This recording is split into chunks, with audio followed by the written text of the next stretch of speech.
morning, everyone. Thank you for the introduction. As mentioned, my name is Florencia, and I will be presenting my project, an innovation on deterministic graphene folds through ultrafast laser nanotexturing, which is a lot of words used to describe graphene origami.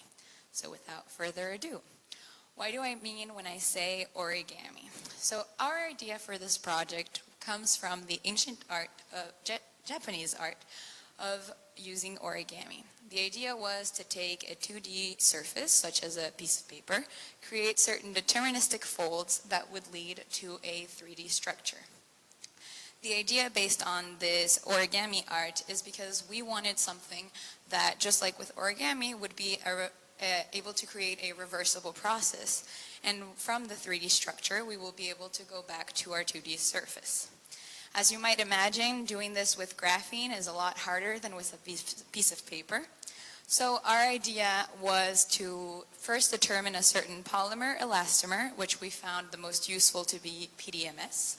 We would then put this into a traction machine that we designed ourselves in order to be able to create a certain stress and strain for the folds that we wanted. We would then apply the ultrafast laser to texturize this and create a certain pattern where we would hope the folds would happen. We then would deposit a graphene sheet on top. And the idea, as I mentioned, is that our PDMS would be on a traction machine that would be stretched, and we would start to create a certain stress on the graphene by releasing the stretch, and so the graphene would end up folding on top of the pre-texturized pattern. The idea of this is that we wanted control. We wanted control and deterministic folds, as I mentioned. We wanted to be able to control the periodicity of these folds, as well as their height and where they appear, hence the pre-texturing. And of course, as I mentioned, we are basing ourselves in origami, so our goal was to be able to create a reversible process and to find again our graphene sheet. And so you might be wondering why. The interest behind this is that graphene, as you might know, is a pretty amazing material with incredible electronic and physical properties. And it has been shown that when you start to mess around with it, it's interesting band structure where the covalence band and the conduction band meet at a perfect point, forming these two Dirac cone structures can actually be modified. If you start to mess around with the graphene sheet, you can actually increase the conduction, you can start to modify, and that is what this study proved, so we wanted to be able to gain control over that. As well as maybe trying to mess around with the chemistry of it. If graphene is a very stable material that does not like to be messed with, but if you start to distort it, if you start to create certain deformations, they actually showed that you could start to mess around with the chemistry as well, in this case the level of oxidization, and try to increase it, as well as create phonon modifications. As you might know, if you have a pristine carbon nanomaterial structure, such as a carbon nanotube in this example, or in our case graphene, you would have the G band and the 2D band appear when you do Raman spectroscopy. However, you should not have a D band appear because the D band is related to the defects. It has been shown that when you start to modify these pristine structures, the D band actually does appear. So we wanted, once again, to be able to gain control over all of these properties. Why we wanted control is because then we would have control not only of the surface, but what we can do with it. If we're able to create surfaces that are more conducting in certain areas, that we could modify their chemistry, that we can modify their phonons, then we have control over what to do with them. An example would be an adjustable Fresnel lens, as well as creating a hydrophobic or hydrophilic switch. We know that graphene is a hydrophobic material, but just how hydrophobic is it? Can we make it more? Can we make it less? Can we play around with that? This would open a world of possibilities to all of the nanotechnology and nanodevices world. As well as, if I'm able to control all of this with graphene, control its properties, how we react, where we want them, why not keep going and apply it to other 2D materials? For example, MOS2. MOS2 has been shown to have enhanced luminescence when messed around with its structure as well. So that could be another project. So how does this actually work? I talked to you that the most important would be, in order to gain full control over the height and periodicity of the folds that we're trying to create, would be through nanotexturing. We're using an ultrafast laser in order to design a pattern and control how our system is set up. We used a bezel beam setup, mostly because with the bezel beam it allowed us to gain depth within our surface that we were creating. A Gaussian beam would only allow for a burn spot mostly on the surface, whereas the bezel beam with the mixture of the excons allows for this depth that is gained within our surface. This will make more sense when I showed you what we actually did with the pattern. We tried first to make lines as shown in the initial picture for our project. However, we then realized that the resolution was too big when we were creating lines, and our graphene ended up falling within our lines, which is why we switched to these sort of matrices of holes, and that is what I meant by depth. All of these holes, as we can see here, their resolution in diameter spatially is about 1 to 2 micrometers, but what we gain by using the bezel beam technique is the depth in them. These go beyond 1 micrometer in depth, and we were hoping that that would be something that would help the folds appear on top of our whole system.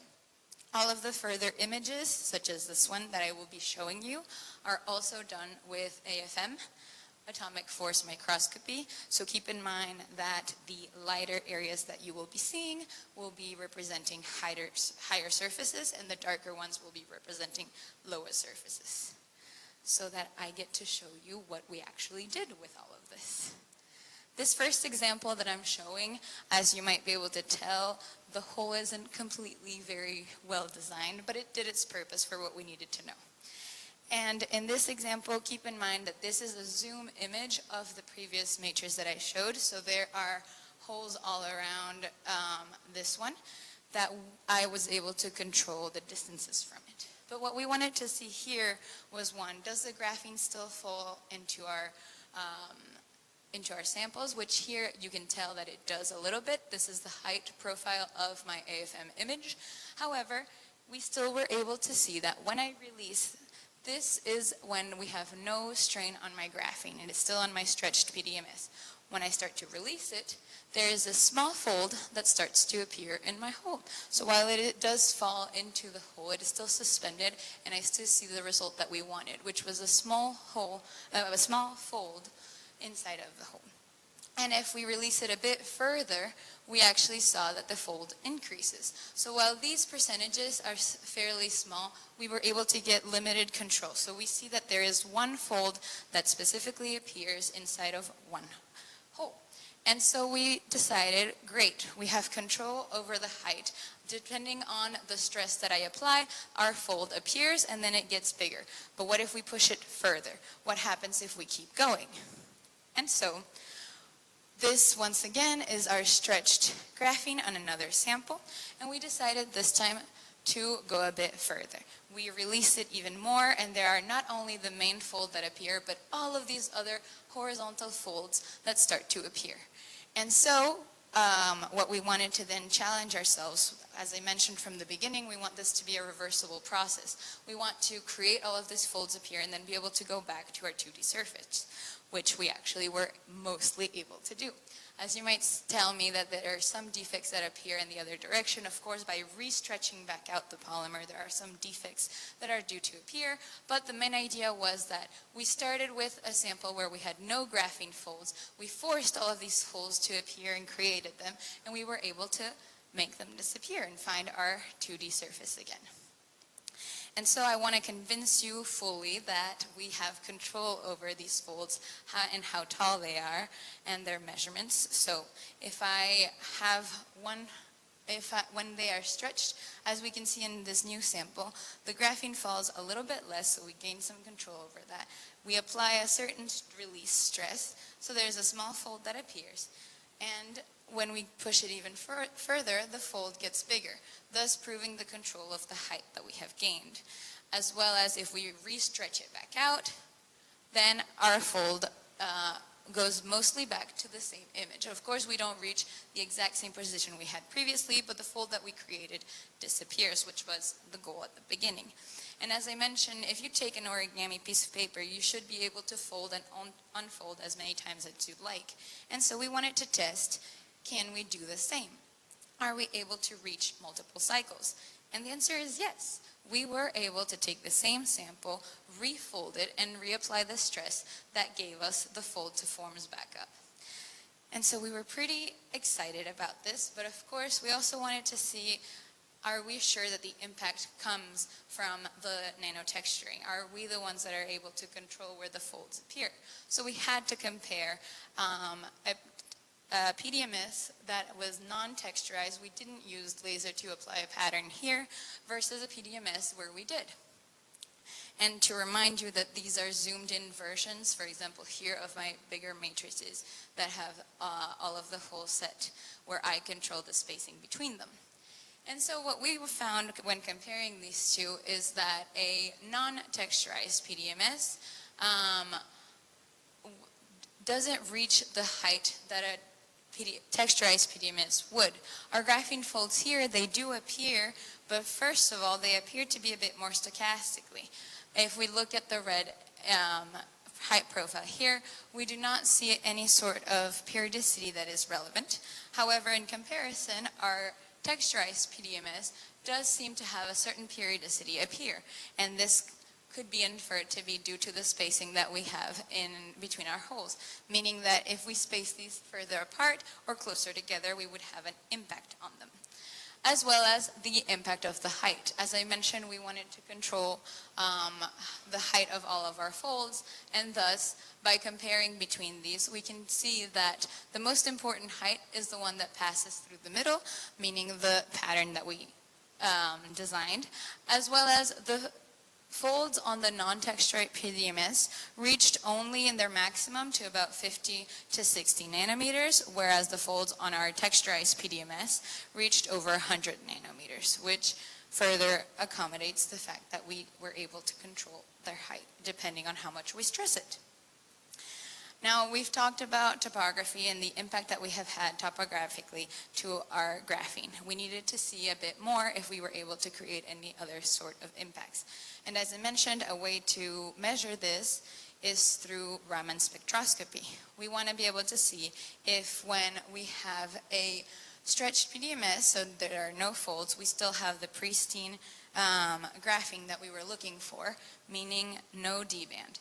And we were able to see that if we do Raman spectroscopy where there are no folds, the D-band doesn't appear. We do have a G and a 2D, which allows us and tells us that it is graphene, but there are no defects on it.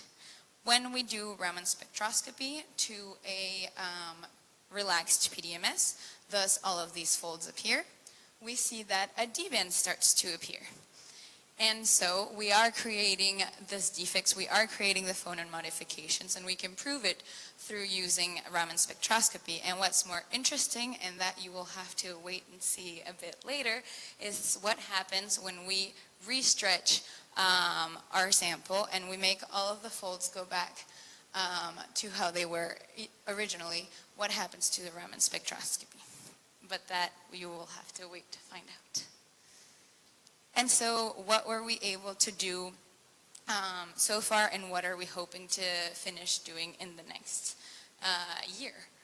As I mentioned, we were able to do a small release, which was the first sample. We gained control over a small percentage to only get one fold in one hole, and we were able to control the difference in height by a difference of nanometers.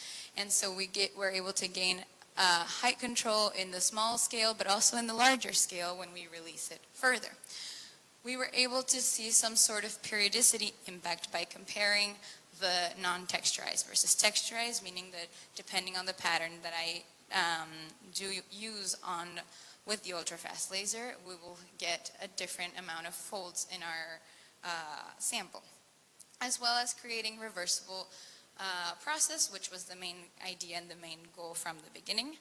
We wanted something that was repetitive and we will be able to do multiple cycles over it, which we were able to obtain not only once but repeatedly over 4 cycles, as well as to create Raman modifications and an impact on the phonon vibrations, which we did. And what comes next, as I mentioned, if we're able to do all of this, if all of this works with graphene, why stop there? We want to be able to start testing on other 2D materials and the applications. The applications which most interestingly and easily would be to use the wettability that I mentioned at the beginning, playing around with the hydrophobicity of graphene. And with the other 2D materials, an interesting one, as I mentioned, would be to work with MOS2, which is part of what I've been doing in an internship in Brazil. As you might know, this is a very complicated and full of different laboratories that have helped to be able to reach this project. I would like to take time to thank them all. I have worked in many different laboratories here at Hubert Curien, ILM in Lyon, École des Mines in Saint-Étienne, l'Institut NEL in Grenoble, and LTDS also in Lyon. And of course, Manutech for helping fund this project. And I would like to thank all of you for listening to me. And of course, if you have any questions.